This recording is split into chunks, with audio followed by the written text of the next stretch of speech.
तो महाभारत में एक से बढ़कर एक किरदार है, लेकिन जो किरदार इनमें सबसे ज्यादा खास है वो है संजय का। हस्तिनापुर में बैठे कुरुक्षेत्र के युद्ध का हाल बताने वाले संजय, राजा धृतराष्ट्र के सलाहकार और सारथी संजय, जिन्हें देव व्यास से दिव्य दृष्टि मिली थी। बिहार बीजेपी को अपना सरावगी के तौर पर मिल गया है अपना संजय, दूरदर्शी संजय, जिसके जरिए बीजेपी मिथिलांचल और पूरे बिहार की सियासत को साधना चाहती है। तो आज टू द पॉइंट में इसी मुद्दे पर चर्चा करेंगे।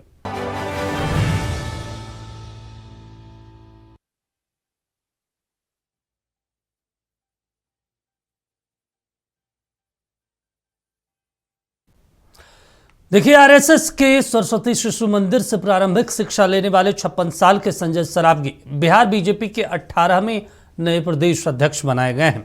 बिहार में पिछड़े वर्ग की राजनीति के काट के तौर पर बीजेपी ने लगातार चौथी बार पिछड़े वर्ग से अपना अध्यक्ष चुना है। राजस्व एवं भूमि सुधार मंत्री रहते हुए दिलीप जायसवाल प्रदेश अध्यक्ष बने थे।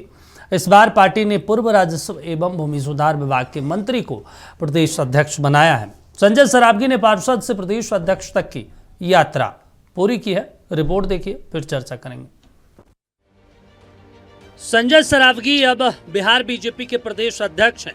पटना में बीजेपी के प्रदेश कार्यालय में आयोजित कार्यक्रम में सरावगी ने बतौर प्रदेश अध्यक्ष अपना पदभार ग्रहण किया। इस मौके पर पूर्व प्रदेश अध्यक्ष दिलीप जायसवाल, दोनों डिप्टी सीएम सम्राट चौधरी और विजय कुमार सिन्हा समेत पार्टी के तमाम नेता और कार्यकर्ता मौजूद रहे।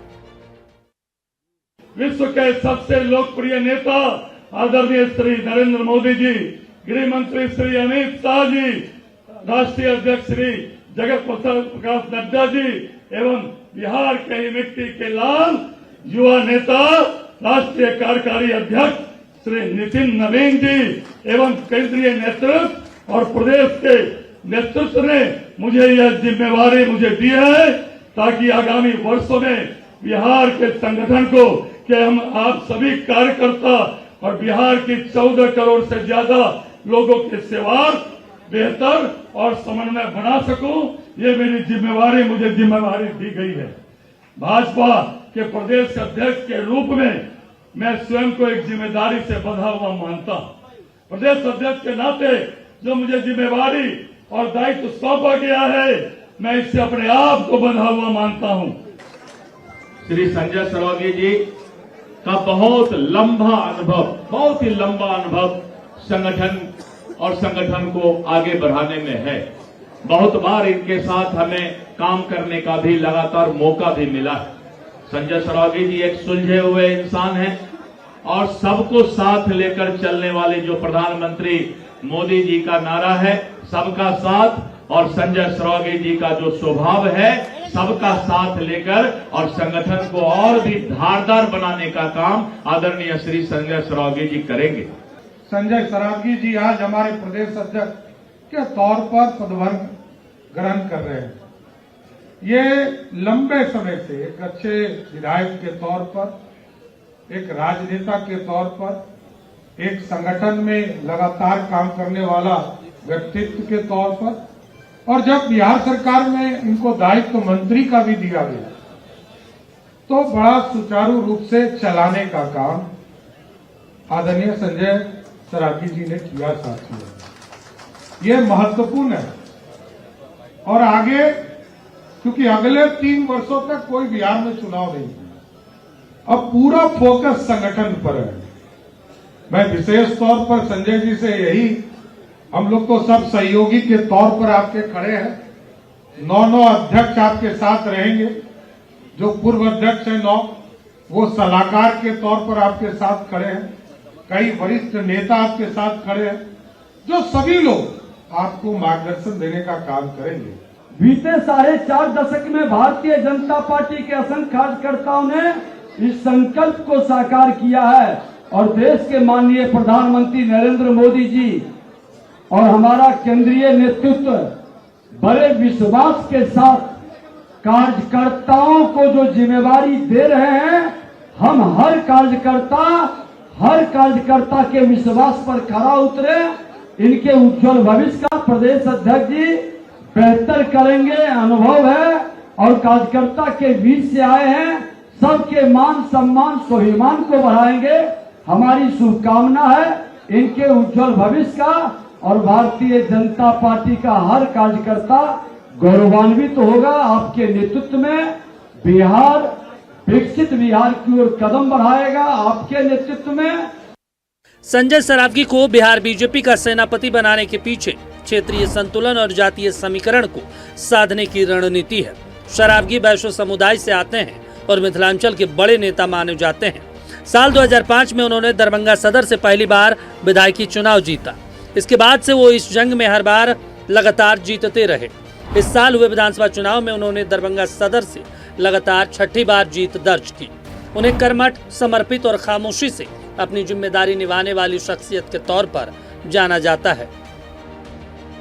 56 साल के संजय सरावगी का जन्म 28 अगस्त 1969 को हुआ। उनके पिता का नाम परमेश्वर सरावगी है। संजय गांधी चौक, बड़ा बाजार, दरभंगा के बाशिंदे हैं। उन्होंने एमकॉम और एमबीए की तालीम हासिल की। छात्र जीवन में उन्होंने एबीवीपी से राजनीतिक करियर की शुरुआत की। 26 साल की उम्र में वो साल 1999 में बीजेपी में शामिल हुए। 4 साल बाद उन्हें बीजेपी युवा मोर्चा का जिला मंत्री बनाया गया। साल 2001 में उन्हें दरभंगा नगर मंडल का अध्यक्ष और साल 2003 में दरभंगा जिला बीजेपी का महामंत्री बनाया गया। तो प्रदेश गोवंश प्रकोष्ठ के संयोजक और प्रदेश कार्य समिति के सदस्य भी बनाए गए। साल 2018 के असेंबली की प्राक्कलन समिति के अध्यक्ष बने। इस साल फरवरी उन्हें नीतीश सरकार में राजस्व एवं भूमि सुधार विभाग का मंत्री बनाया। हालांकि नई सरकार में उन्हें मंत्री पद मिला नहीं था, लेकिन अब बीजेपी ने उन्हें बड़ी जिम्मेदारी सौंप दी है। बंगाल के चुनाव में ममता बनर्जी का नारा मां माटी और मानुष रहा है। सरावगी को प्रदेश अध्यक्ष बनाकर बीजेपी मां माटी मिथिलांचल की सियासत कर रही है। सीतामढ़ी में सीता मां का मंदिर और अब सरावगी को सूबे का सेनापति बनाकर बीजेपी मिथिलांचल की 70 सीटों पर अपनी पकड़ मजबूत करने की कोशिश में जुट गई है। मरगूब आलम, नक्षत्र न्यूज, पटना। चलिए, तो संजय सरावगी को कमान मिल गई है, मिथिलांचल को सम्मान मिला। अब ये सम्मान कितना बरकरार रह पाता है बीजेपी का, और बीजेपी की संगठन कितनी मजबूत हो पाती है संजय सरावगी के नज़रिए से, इनके संगठन के अनुभव को लेकर, इस पर भी चर्चा करेंगे। हमारे साथ पटना से 3 खास मेहमान हैं, परिचय करवा देते हैं। शशि रंजन जी बीजेपी से हैं, कुणाल किशोर जी जेडीयू से, और कमलदेव नारायण शुक्ला जी हमारे साथ कांग्रेस से जुड़ रहे हैं। और सबसे पहले हम शशि रंजन जी आप ही के पास जाएंगे। देखिए, कमान मिल गई, सबसे पहले शुभकामनाएं। बहुत आसानी तरीके से आप लोग शिफ्ट कर देते हैं जनरेशन को भी, और संघ पार्टी का जो पद होता है उसको भी आप बड़े आसानी से बदल देते हैं। लेकिन क्या जिस रफ्तार से बीजेपी बिहार में बढ़ी, वो रफ्तार बरकरार रहेगा संजय सरावगी के नेतृत्व में? कई नेताओं के चेहरे उड़े हुए थे जब ये पदभार ले रहे थे, ऐसा लग रहा था मुझे।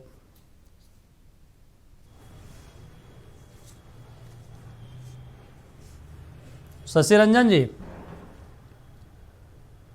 जी बोला जाए। आप ही से सवाल है सर कि संजय सरावगी बरकरार रख पाएंगे जिस चीज को सम्राट चौधरी ने आगे बढ़ाया, दिलीप जायसवाल ने आगे बढ़ाया? देखिए, भारतीय जनता पार्टी का कार्यकर्ता और आदरणीय संजय जी, भारतीय जनता पार्टी अखिल भारतीय विद्यार्थी परिषद से इन्होंने राजनीति की शुरुआत की। जो कार्यकर्ता अखिल भारतीय विद्यार्थी परिषद से राजनीति करता हो, उसके बाद युवा भाजपा में काम किया हो, भारतीय जनता पार्टी का जिला का महामंत्री रहा हो, जो निचले स्तर से संगठन में काम किया हो, वैसे कार्यकर्ताओं को गांव से लेके प्रदेश तक की जानकारी रहती है। और हमारे संजय जी सुलझे हुए बिहार के नेता हैं और सबको लेकर चलने वाले हैं। निश्चित रूप से बिहार में संतुलन बनाकर और बिहार में संगठन को निचले स्तर तक, बूथ स्तर तक शशि रंजन, ये हमारे संजय जी के नेतृत्व में संगठन मजबूत होगा। कि मिथिलांचल पे फोकस है या बाकी और भी? क्योंकि देखिए, सम्राट चौधरी थे, वो आते थे इधर मुंगेर से, उसके बाद दिलीप जायसवाल बने, वो सीमांचल से आते थे। अब मिथिलांचल का प्रयोग किया गया है। मिथिलांचल पे नजर है या पश्चिम बंगाल उस नजरिए से साधने की कोशिश है? देखिए, भारतीय जनता पार्टी कोई क्षेत्रीय पार्टी नहीं है। भारतीय जनता पार्टी राष्ट्रीय पार्टी है। ठीक है। हमारी सोच राष्ट्र स्तर की होती है, राज्य स्तर की होती है। हमारी सोच छोटी सोच नहीं है। हमारे संजय जी पूरे बिहार के अध्यक्ष हैं और ये कोई मिथिलांचल के बनकर नहीं रहेंगे, बल्कि पूरे बिहार के बनकर रहेंगे। और संजय जी पूरे बिहार के संगठन को मजबूत करने का काम करेंगे और निश्चित रूप से बिहार का संगठन बहुत मजबूत होगा संजय जी के नेतृत्व में। चलिए ठीक है, हमारे साथ कमलदेव नारायण शुक्ला जी भी जुड़े हैं। कमलदेव जी, एक महत्वपूर्ण चीज़ हो जाती है ना, आप लोग किस तरीके से देखते हैं? देखिए, बीजेपी ने प्रचंड बहुमत भी हासिल कर ली, राष्ट्रीय कार्यकारी अध्यक्ष भी बदल दिया, प्रदेश अध्यक्ष भी बदल दिया, तमाम चीज़ें हो गई। आप लोग समीक्षा भी नहीं कर पा रहे हैं, अध्यक्ष कौन भी नहीं बदल पा रहे हैं। कुछ आप लोगों के संगठन में कुछ हो ही नहीं रहा है, नेता प्रतिपक्ष गायब रहते हैं आप लोगों के। कुछ बीजेपी से सीखना चाहिए कांग्रेस पार्टी को और महागठबंधन को। बीजेपी से महागठबंधन और कांग्रेस को सीखने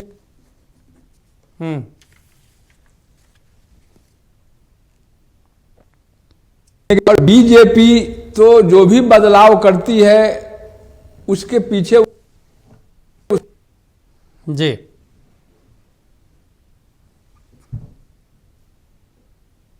हो रहा है। दूसरा, आपने कहा कि सरावगी जी के माध्यम से मिथिलांचल के 70 सीटों को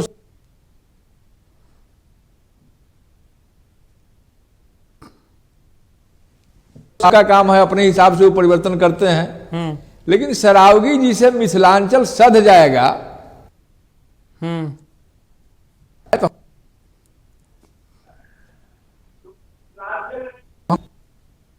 तो आवाज में दिक्कत आ रही है, टेक्निकल दिक्कत है। कमलदेव जी, कुणाल जी हमारे साथ जुड़े हैं, आपके पास लौटेंगे, एक बार टेक्निकल वो दिक्कत को दूर कर लेगा जो हमारे वहाँ पे सहयोगी हैं। कुणाल जी, आपके गठबंधन में मजबूती मिलेगी संजय सरावगी जी को बनने से? समन्वय ठीक रहेगा? दीपक जी नमस्कार, आपको सारे को पैनलिस्ट साथियों को भी नमस्कार जी। देखिए, गठबंधन में मजबूती या कमजोरी की बात नहीं है। हम लोग एक उद्देश्यपूर्ण गठबंधन चला रहे हैं और उद्देश्य है बिहार के लोगों का विकास।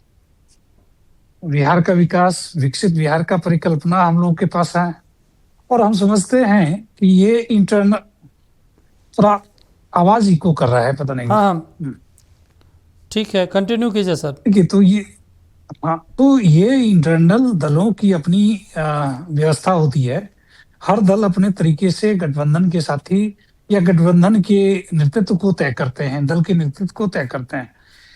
एज गठबंधन के पार्टनर होने के नाते ये हमारा दायित्व बनता है कि हम उनका सम्मान करें और बीजेपी की नीतियों को अब आगे से संजय सरावगी साहब बढ़ाएंगे और हम लोग एक बेहतर सामंजस्य के साथ बिहार के विकास की परिकथा लिखेंगे, पटकथा लिखेंगे और एक विकसित बिहार की जो पटकथा लिखने की बात हो रही है माननीय नीतीश कुमार जी के नेतृत्व में जी, उसमें संजय सरावगी साहब भी एक हिस्सेदार बनेंगे, नेतृत्वकर्ता बनेंगे और पूर्व में वो नीतीश कुमार जी के नेतृत्व में चल रही सरकार में मंत्री भी रहे, मंत्रिपरिषद के हिस्सा रहे। तो कोई बहुत अजीब घटनाक्रम नहीं है, एक सामंजस्य वाली और बिल्कुल ही प्राकृतिक घटना है। आए हैं, हमारी पार्टी उनको शुभकामना देती है, अपने दल को आगे बढ़ाए और सामंजस्य के साथ गठबंधन को आगे चलाए। नहीं तो हम तो ये समझना चाह रहे हैं ना कि गठबंधन में समन्वय ठीक रहेगा। अभी तक दिलीप जायसवाल थे, ठीक ठाक होता है। फर्क तो पड़ता है ना सर कि प्रदेश अध्यक्ष बदल गया या कोई जो मैन कमांड होता है राज्य में, गठबंधन की भूमिका पर भी उसकी महत्वपूर्ण होती है पकड़। तमाम चीज़ों में, बैठकों में वो बैठते हैं। अभी तक तो संजय सरावगी बाहर रहते थे, दिलीप जायसवाल बैठते थे, अब संजय सरावगी बैठेंगे जब तमाम चीज़ों को लेकर। देखिए 4 महीना बाद राज्यसभा चुनाव भी होने हैं, तो जाहिर सी बात है डिसीजन मेकिंग में तो गठबंधन में असर होता है। नहीं, बिल्कुल नहीं। देखिए, गठबंधन के अंदर एक सामंजस्य का भाव अगर हो और उद्देश्य अगर निहित हो, बिहार के विकास का उद्देश्य निहित हो, तो मुझे नहीं लगता है कि सामंजस्य में कभी कोई परेशानी आई होगी। और हमने कई अलग अलग प्रदेश अध्यक्ष के साथ भी गठबंधन चलाया है, चाहे वो मंगल पांडे जी रहे हों या दिलीप जायसवाल साहब रहे हों या सम्राट चौधरी जी रहे हों या अभी संजय सरावगी जी की बात आ रही है, तो अनेक लोगों के साथ हम लोगों ने गठबंधन चलाया है और कहीं से कोई गड़बड़ी नहीं होती है, कहीं से कोई सामंजस्य का अभाव नहीं होता है। क्योंकि हमेशा से जदयू और भाजपा के केंद्रीय नेतृत्व के बीच में एक सार्थक और सार्थक संवाद चलता रहा है, तो कहीं से कोई परेशानी हुई नहीं है और मैं समझता हूं कि आगे भी कोई परेशानी नहीं आएगी, बशर्ते संजय सरावगी साहब एक विभाग संभाले हैं तो उसका भी लाभ कहीं ना कहीं गठबंधन में मिलेगा और बिल्कुल एक बेहतर माहौल में, बेहतर परिवेश में हम लोग आगे की चलिए गठबंधन को चलाएंगे। ठीक है। कमलदेव जी अब ठीक है, आप सुन रहे हैं, कंटिन्यू कीजिए सर जो आप कह रहे थे। सुन तो रहे।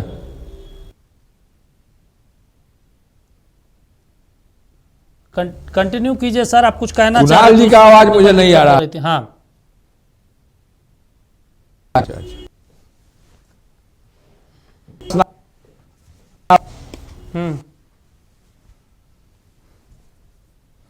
चलिए कुछ हेलो, आपकी आवाज रुक रुक क्या आ रही कमलदेव जी? हेलो।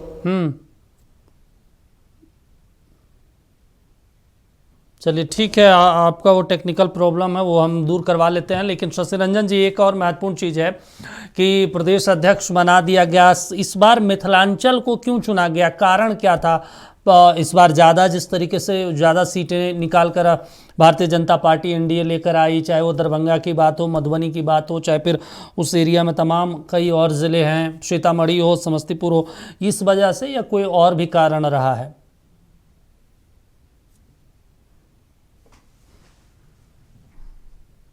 ठीक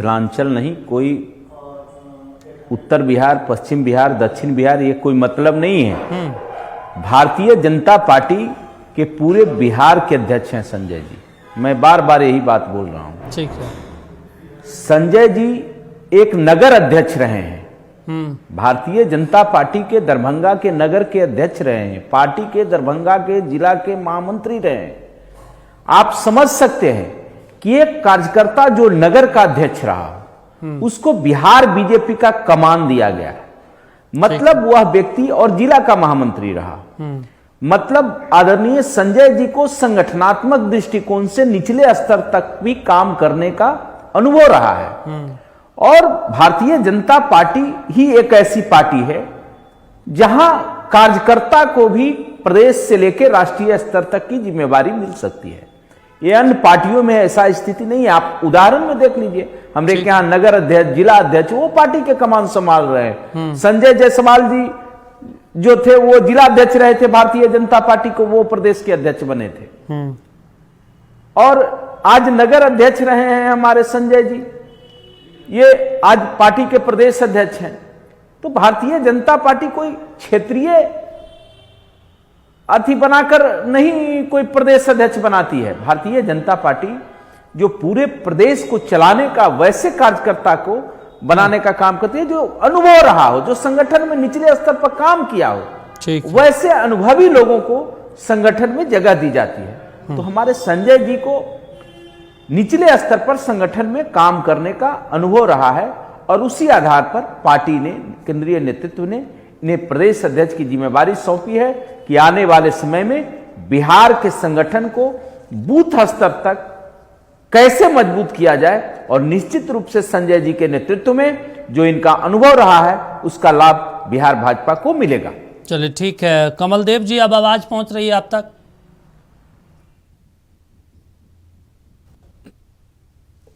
हेलो। हाँ कमलदेव जी आवाज पहुंच रही है आप तक? हाँ आवाज आ रही है आपकी। जितनी आसानी से बीजेपी तमाम चीजें कर देती है सर, उतनी आसानी से आरजेडी या फिर खासतौर से कांग्रेस पार्टी क्यों नहीं कर पाती है बिहार में? ये आरजेडी की बात नहीं करें, कांग्रेस के जहां तक सवाल है, बीजेपी टू मैन शो है।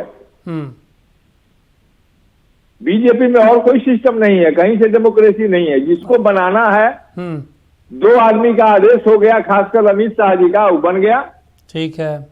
और बनाने में उसको देखना है कि आने वाले दिन में चुनाव जो है उस पर उसका क्या असर पड़ रहा है।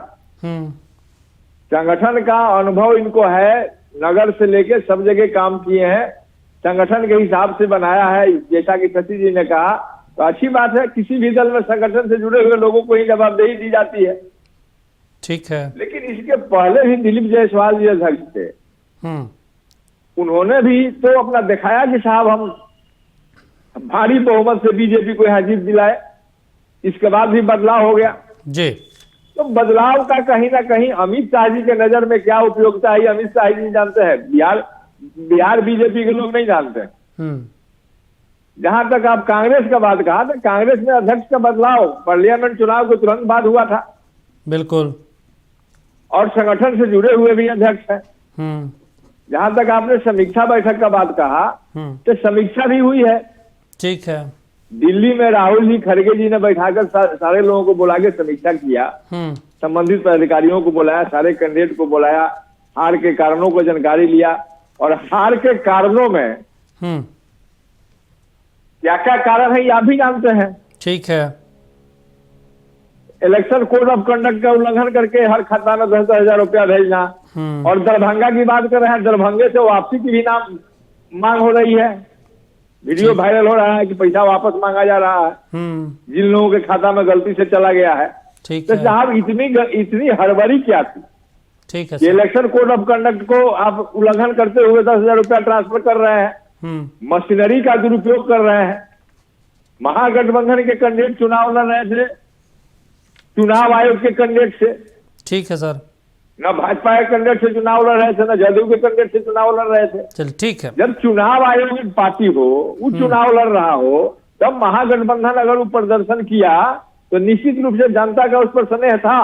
चलिए ठीक है। जो आप कह रहे हैं ना सर, शशि जी हैं, शशि जी हमारे साथ जुड़े हैं, कुणाल जी भी हैं, तो आने वाले दिन में पता चल जाएगा। ठीक है, कुणाल जी जुड़े हैं, उसके बाद शशि जी से रिएक्शन ले लेंगे। कुणाल जी, जिन लोगों से पैसा वापसी की मांग आज हो रही है। ठीक है कुणाल जी, ये महत्वपूर्ण हो जाता है इन तमाम चीज़ जो ये आरोप लगा रहे हैं भाई चुनाव में ये है वैसे है। आप लोगों की पार्टियां हमेशा कहती है कि भाई हमने काम किया है, हम काम के दम पे चुनाव जीत कर आ रहे हैं, महिलाओं को हमने स्किल डेवलपमेंट के माध्यम से उनको डेवलप किया है, या फिर उनको हम पैसे दे के रोजगार कर रहे हैं। आप सहमत हैं इन तमाम चीज़ों को लेकर जो कमलदेव जी उठा रहे हैं सवाल को? देखिए दीपक जी, कमलदेव बाबू एक वरिष्ठ प्रवक्ता हैं कांग्रेस के, लेकिन कांग्रेस का जो कल्चर है और महागठबंधन का जो कल्चर है, ये आत्ममंथन नहीं करेंगे, आत्मविश्लेषण नहीं करेंगे, आत्म अवलोकन नहीं करेंगे, सिर्फ और सिर्फ एक बहानेबाजी करेंगे। अगर झारखंड में चुनाव जीत जाएंगे तो उसको ये मास्टर स्ट्रोक बताएंगे, कर्नाटका में जीत जाएंगे तो मास्टर स्ट्रोक बताएंगे, लेकिन अगर राजस्थान में हार जाएंगे, बिहार में हार जाएंगे, यूपी में हार जाएंगे तो ये विपक्ष या इलेक्शन कमीशन का इन्वॉल्वमेंट बताएंगे। मैं कमलदेव बाबू से पूछना चाहता हूँ कि ये बताएं कि इनके कोऑर्डिनेशन कमेटी के चेयरमैन कि किस कोऑर्डिनेशन के आधार पे 13 अलग अलग सीटों पे महागठबंधन के उम्मीदवार आपस में लड़ते रह गए। इनके प्रदेश अध्यक्ष के अगेंस्ट में महागठबंधन का उम्मीदवार चुनाव लड़ रहा था, कांग्रेस के प्रदेश अध्यक्ष के अगेंस्ट में।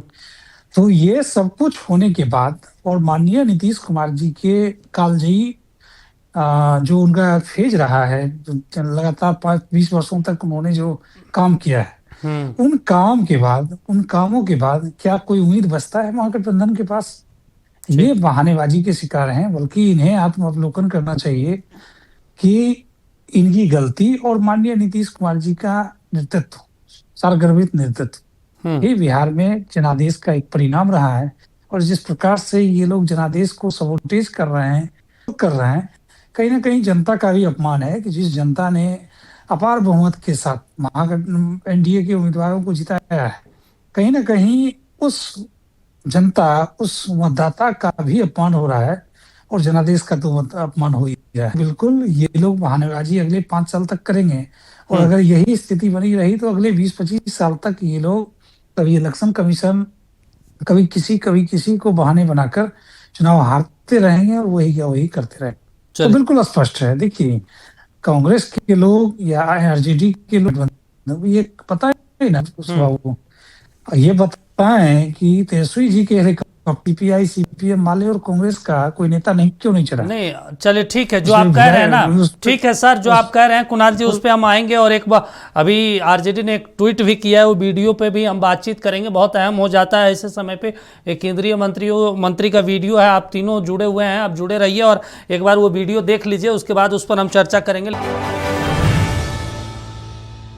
और हम चर्चा कर रहे हैं संजय सरावगी को लेकर, लेकिन एक महत्वपूर्ण चीज हो जाता है। शशि जी, कुणाल जी और कमलदेव जी हमारे साथ जुड़े हैं। शशि जी, देखिए तमाम चीज़ों पे हम चर्चा कर रहे हैं, लेकिन एक आरजेडी ने अभी ट्वीट किया है और ट्वीट में एक वीडियो है, और वीडियो आपके एनडीए संगठन के फोल्डर के एक बहुत महत्वपूर्ण नेता का है, और वो नाम है जीतन राम मांझी जी।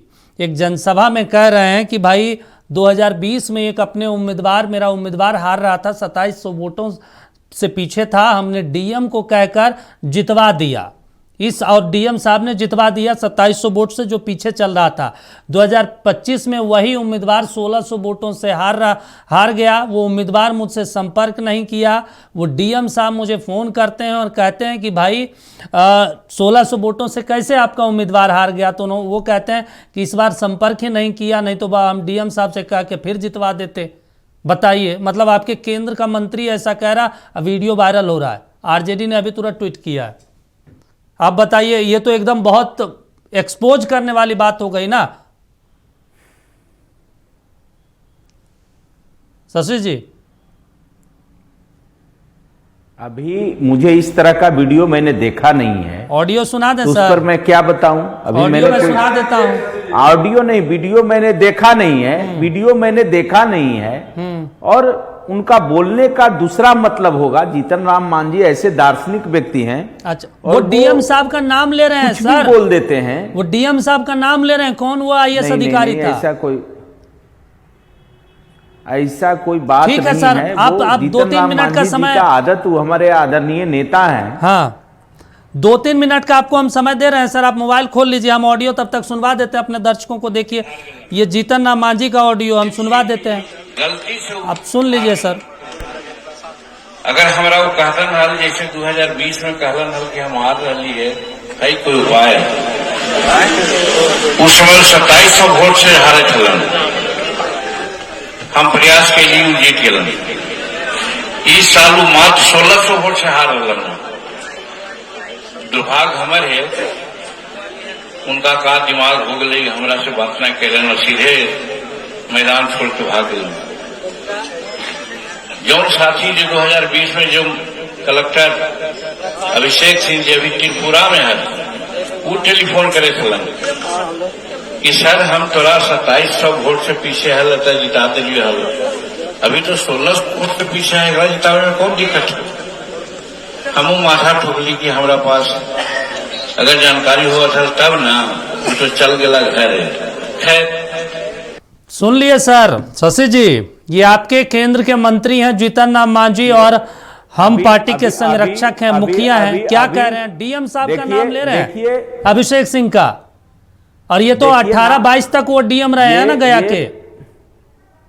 जब तक देखिए, ऑडियो पर विश्वास नहीं किया जाता सर। वीडियो है उनका, हम वीडियो दिखा रहे हैं सर, बना सकता है वीडियो हम दिखा रहे हैं। जो ज्योति देवी उनकी विधायिका हैं, उनके विधानसभा क्षेत्र में वो गए हुए थे, मंच से बोल रहे हैं।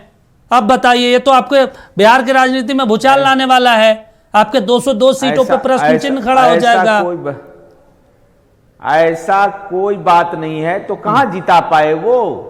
कहां जिता पाए? मेरे 30 वोट से मेरे विधायक, वो कह रहे हैं कि भाई उम्मीदवार ने मुझसे संपर्क नहीं किया, वरना तो हम जितवा देते। वो उनका बोलने का मतलब सर, ऐसे तो 20, 25, 30, 60, 40 सीटें होगी जहां 1000-2000 का डिफरेंस होगा, तब तो आप लोगों ने अधिकारियों के दम पे जीत लिया।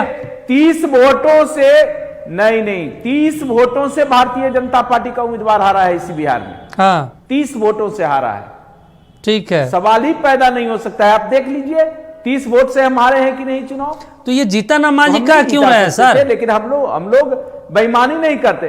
देखिए, जीतन राम मांझी जी का अब क्या मतलब है नहीं है पूरा मेरी जानकारी में नहीं सर है। देखिए हम लेकिन लोग ऐसा चर्चा कोई कर रहे हैं बात संजय नहीं है, सरावगी बिहार के ऊपर, में- लेकिन चर्चा करना पड़ रहा है जीतन राम मांझी को लेकर, इसलिए क्योंकि वो कोई मामूली नेता नहीं है, पूर्व नहीं। मुख्यमंत्री रह चुके हैं बिहार सरकार नहीं, में, नहीं। उसके अलावा केंद्र में मंत्री हैं एमएसएमई विभाग के, एक पार्टी के वो मुखिया देखिए, हैं, जीतन और अगर राम कह रहे मांझी हैं जी तो के जाहिर सी जरूर- बात है वो नाम देखिए, तक ले रहे हैं सर। कोई न कोई तोड़ मड़ोड़ कर पेश किया गया है जीतन राम मांझी जी के बयान को, तोड़ मड़ोड़ ठीक कर है पेश सर, किया चलिए गया ठीक है। ऐसा किशोर कोई कुणाल बात जी नहीं है। हम 30 ठीक वोट है। से भी चुनाव हारे हैं, ठीक है कुणाल जी, 30 वोट से भी चुनाव हारे हैं। कुणाल जी आपने भी ऑडियो सुना? दीपक जी, बिल्कुल बिल्कुल सुना मैंने। देखिए, चुनाव में हार और जीतता है, में कई लोग हारते हैं, कई लोग जीतते हैं। सही कहा शशि रंजन जी ने, कई उम्मीदवार कम वोट से हारे, जैसे हमारे एक उम्मीदवार 27 वोट से जीते हैं जी, वहीं दूसरे उम्मीदवार 700 वोट से हारे हैं।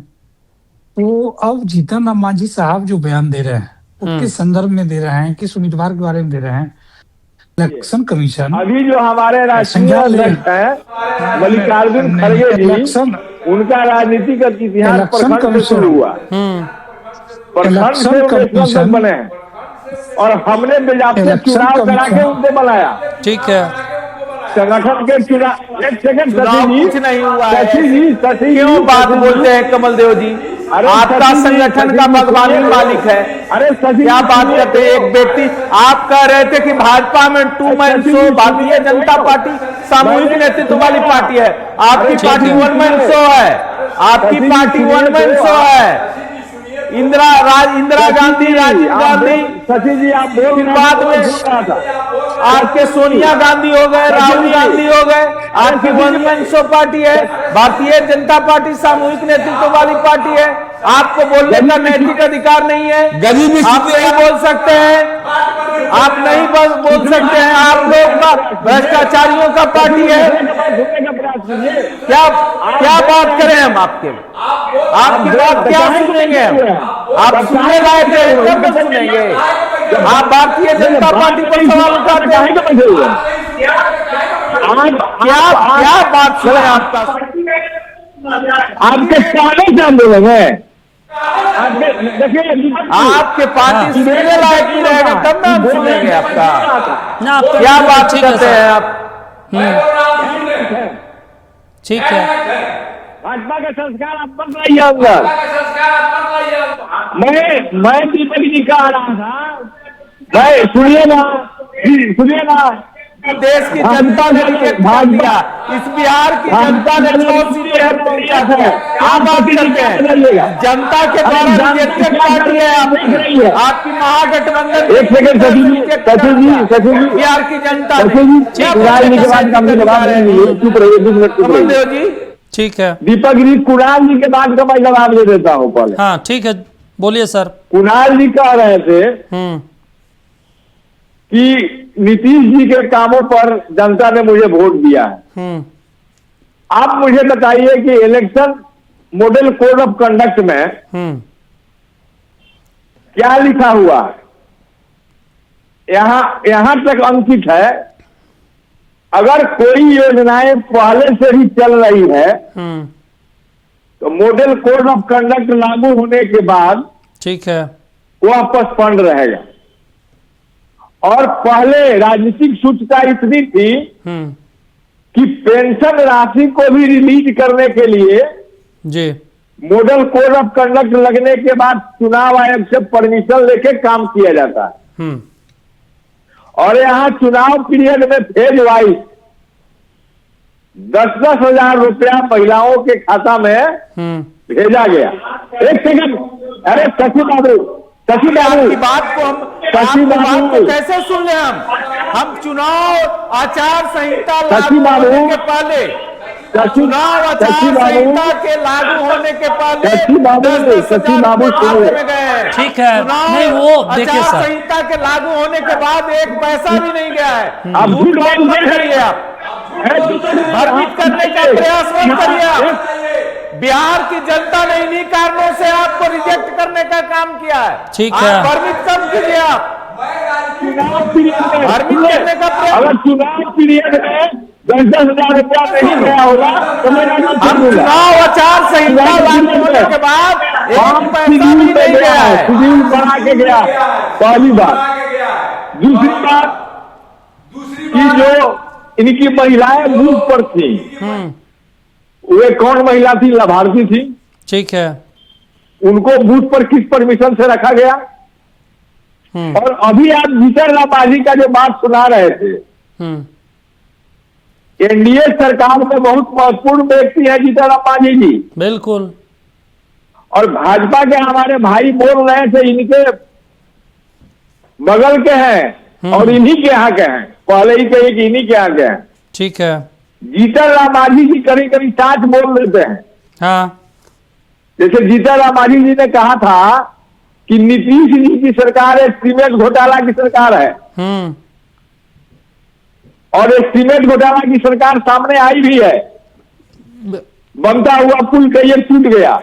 बिल्कुल। और आज जो उन्होंने बात कहा है हारे हुए कैंडिडेट को जिताने का डीएम के द्वारा, हाँ। फिर आप क्यों ऐसा कर रहे हैं कमलदेव जी? फिर ऐसा क्यों बात कर रहे हैं? हमको आपत्ति है आपकी बातों पर, आपत्ति है आपकी बातों पर। 30 आपकी जब बारी आई है शशि जी, कमलदेव जी करते हैं झूठ का खजाना के कारण आप बिहार की जनता ने अभी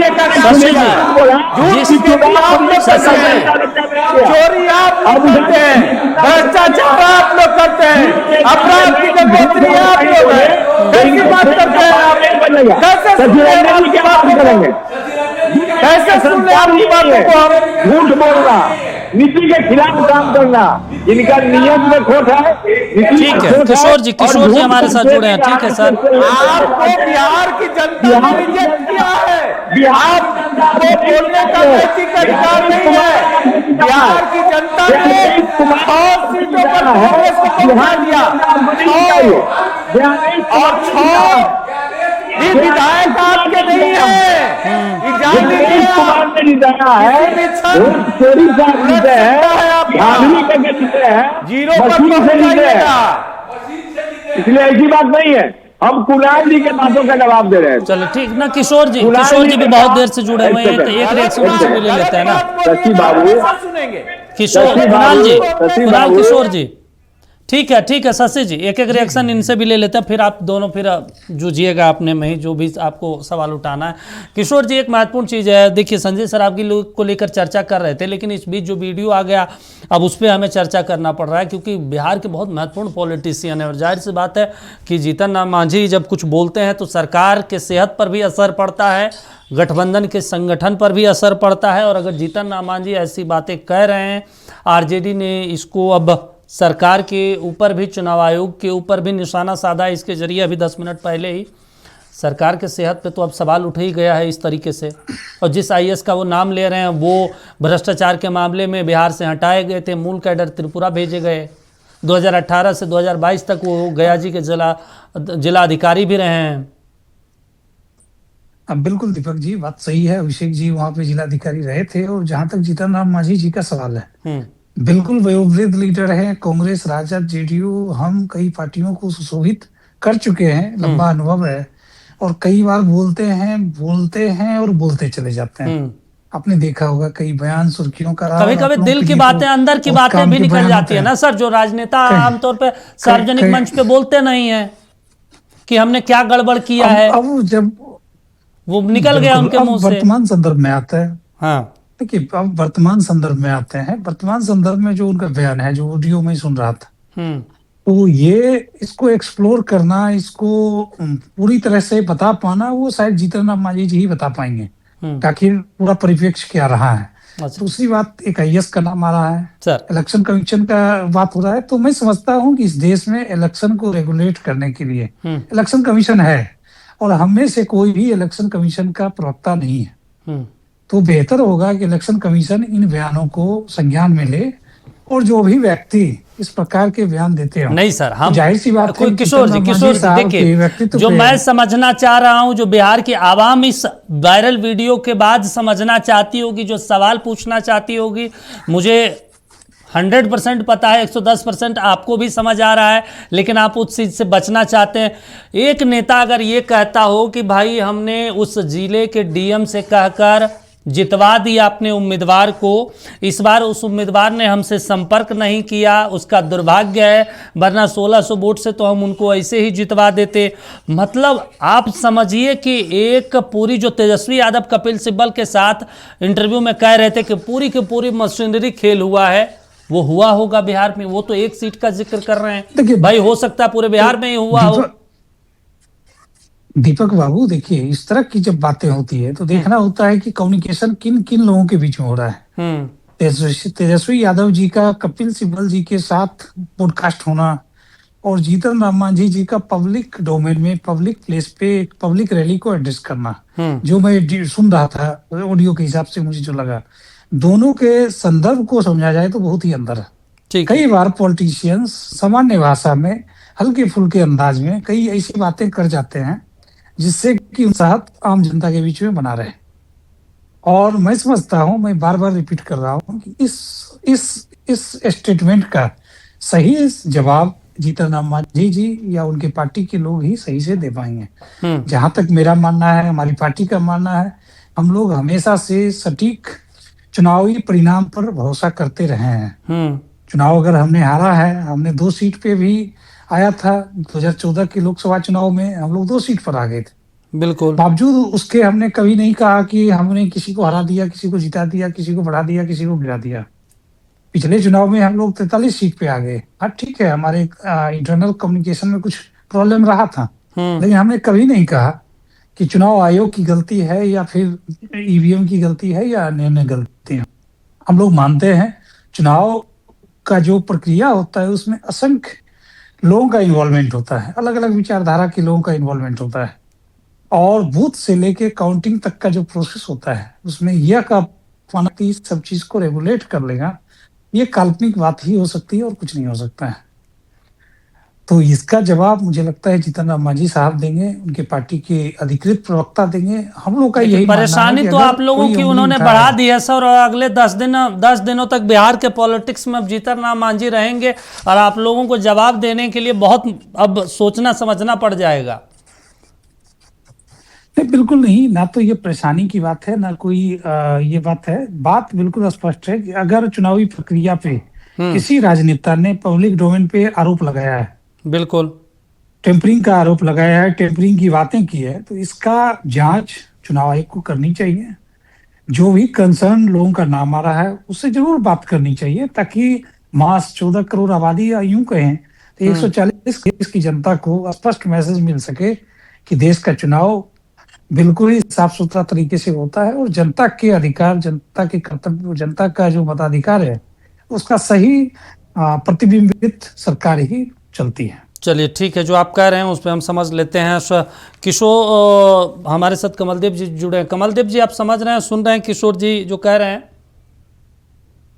किशोर जी तो ये भी कहा कि भाई उनके उम्र का तकाजा है, वृद्धावस्था में चले गए हैं, इसलिए बोलते बोलते कुछ बोल जाते हैं।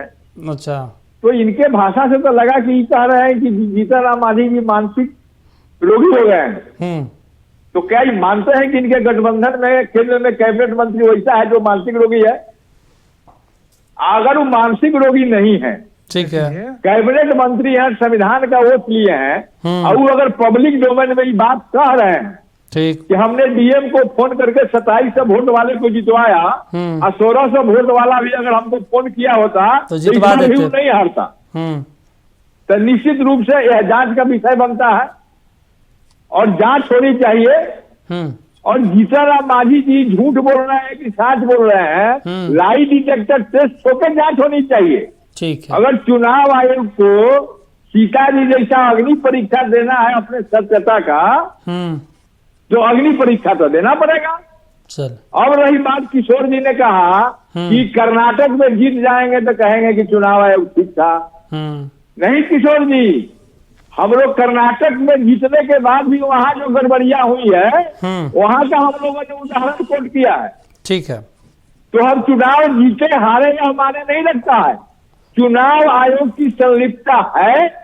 चुनाव आयोग चले, ठीक निष्पक्ष है। नहीं है। ठीक है सर। अपने कॉन्स्टिट्यूशनल में जो उनको ड्यूटी मिला है उसको प्रॉपर्ली डिस्चार्ज नहीं कर रहा है। चलो ठीक है सर, ठीक है। भाजपा के बी टीम के रूप में काम कर रहा है। हाँ। यह बात हम जीतेंगे तो भी कहेंगे, हारेंगे तो भी कहेंगे, ठीक चाहे है। हम 50 बार का नहीं हारे। चले, ठीक चुनाव है। आयोग गड़बड़ शशि जी। है, गड़बड़ी कर रहा है, ठीक वोट है। चोरी हो रहा है। शशि जी जवाब दीजिए। वो कह रहे हैं कि कितना बार भी हारेंगे फिर भी हम कहेंगे, कितना बार भी जीतेंगे फिर भी कहेंगे। लेकिन हम लोग संजय सरावगी जी को लेकर चर्चा कर रहे थे, फिर से उसी पॉइंट पे आ जाते हैं। संजय सरावगी कितनी पार्टी को मजबूती दे पाएंगे, क्योंकि अब जो है आप लोगों के सामने 3 महीने के बाद राज्यसभा चुनाव भी होने वाले हैं। 5 सीटें राज्यसभा की खाली हो रही है बिहार में, और 4 सीटें तो आराम से 2 जेडीयू 2 बीजेपी निकाल लेगी। 5वें के लिए कड़ी मशक्कत करनी पड़ेगी। आरजेडी के पास उतने विधायक हैं नहीं कि वो राज्यसभा सोच सके, तो अब एक अग्नि परीक्षा तुरंत उनके सामने है।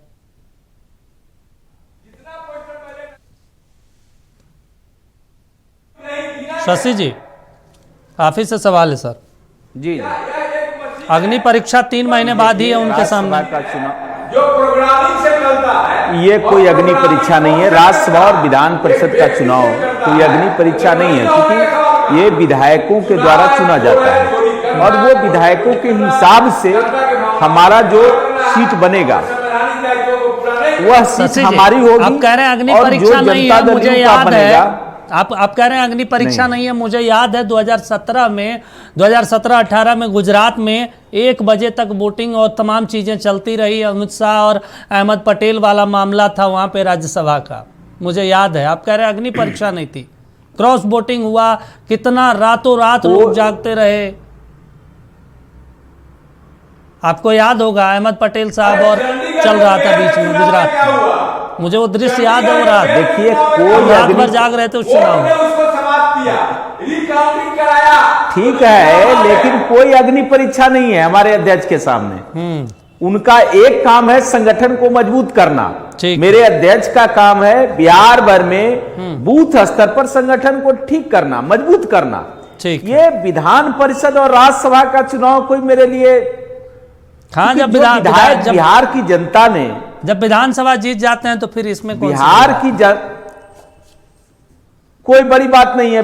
बिहार की जनता ने हमको इतना ज्यादा वोट दिया है, इतना झोली भर दिया है कि विधायक मेरे पास है। लेकिन तो आज के बाद ना साहब जीतन राम मांझी जिस तरीके से कह रहे हैं ना, फिर कहेंगे अधिकारियों ने दिल खोलकर आपको विधायक बनाकर दिया है। जीतन राम मांझी के इस बयान के बाद अब जीतन राम मांझी जी देखिए जीतन राम मांझी जी की बात को मैं सीरियसली नहीं कह रहा हूं कि जरूर किसी ने तोड़ मड़ोड़ कर पेश किया है। जरूर अच्छा। वो ऐसा कभी सवाल ही पैदा नहीं है कि आदरणीय जीतन राम मांझी जी बोल सकते हैं। नेता है हमारे जीतन राम मांझी जी, लोकप्रिय नेता हैं। अच्छा। और बिहार की जनता जीतन राम मांझी जी को नेता मानती है। मुख्यमंत्री रहे हैं बिहार के और आज कैबिनेट सरकार में मंत्री हैं। ऐसी कोई बात नहीं है। और ये विपक्ष वाले लोग बेचारे कुछ दिन में अपने विधायक बचाने में लग जाएंगे, क्योंकि इनके विधायक भी छटपटाहट में हैं।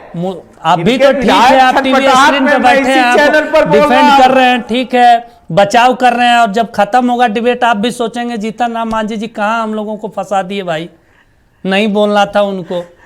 देखिए दीपक जी मैं बता रहा हूं, आने वाले कुछ समय का इंतजार कीजिए। इसी डिबेट में मैं बोल रहा हूं, ठीक है, इसी डिबेट में बोल रहा हूं। कांग्रेस के मेरे कमल देव नारायण जी, आरजेडी को बहुत जल्द छटपटाना है इनको विधायकों को लेकर। अच्छा, हो सकता है 0 पर पहुंच जाए इन पार्टी, मतलब 200 पर पहुंचे, चूंकि इनके 202 सीट जीत कर भी अब आराम नहीं है, सबको वापस ले लेना है। विधायकों को लग रहा है कि मेरी पार्टी ठीक नहीं है, हमको बीजेपी की ओर जाना चाहिए, जनता दल यू की ओर जाना चाहिए। अच्छा, इसलिए आप इंतजार कीजिए, बहुत कुछ इंतजार करना है आपको। ठीक है, इनका दल भी नहीं बचेगा, आरोप हम ही पर लगाएंगे। ये इनका दल भी नहीं बचेगा, आरोप हम ही पर लगाएंगे। मैं टीवी डिबेट पर बोल रहा हूँ। चले ठीक है, इनका दल भी नहीं बचेगा। ठीक है सर। इनके विधायक से भी हमारे कुछ दो विधायकों से व्यक्तिगत 1-2 विधायकों से बातचीत है, वो लोग बेचारे परेशान हैं। परेशान है, इनके क्या कोई रहने के लिए तैयार नहीं है। विधायक भी बन जा रहा है तो रहने के लिए तैयार नहीं है। चलिए ठीक है, वो भी आरोप लगाएंगे कि भाजपा वालों ने तोड़ लिया।